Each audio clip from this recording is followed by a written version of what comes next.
Il tam tam rimbalza di città in città. I giovani legati, simpatizzanti dei centri sociali veneti saranno dopodomani, sabato 2 febbraio a Treviso, per una grande manifestazione di solidarietà contro lo sgombero del centro occupato ZTL Wake Up nell'edificio dell'ex Telecom. Sono migliaia i giovani attesi nel capoluogo della Marca. Stiamo cercando insomma di essere in tanti e anche la risposta che abbiamo dal punto di vista della cittadinanza anche padovana, dei giovani di Padova, è importante. In massa a Treviso per dire no allo sgombero di un luogo, dico i giovani dei centri sociali deputato al dialogo e a una socialità alternativa, uno sgombero inaccettabile.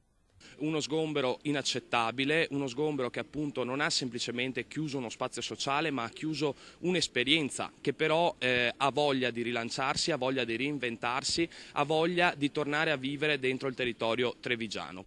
Noi comunque la nostra arrabbiatura per come è stato trattato tutta quanta la nostra esperienza e per come continuamente veniamo dipinti c'è, esiste e non possiamo negarla e sarebbe sbagliato rimanere in silenzio rispetto a questa questione. E dopo la tensione dei giorni scorsi dovuta alla chiusura da parte delle forze dell'ordine della struttura, la solidarietà si organizza via web e di minuto in minuto raccoglie sempre più adesioni. L'iniziativa di manifestare in città tutto il proprio dissenso per la chiusura di uno spazio considerato libero. Sabato dunque Treviso sarà blindata nel tentativo di disinnescare quella che potrebbe essere una bomba sociale. Da parte dei manifestanti però giunge un messaggio che vuole essere tranquillizzante.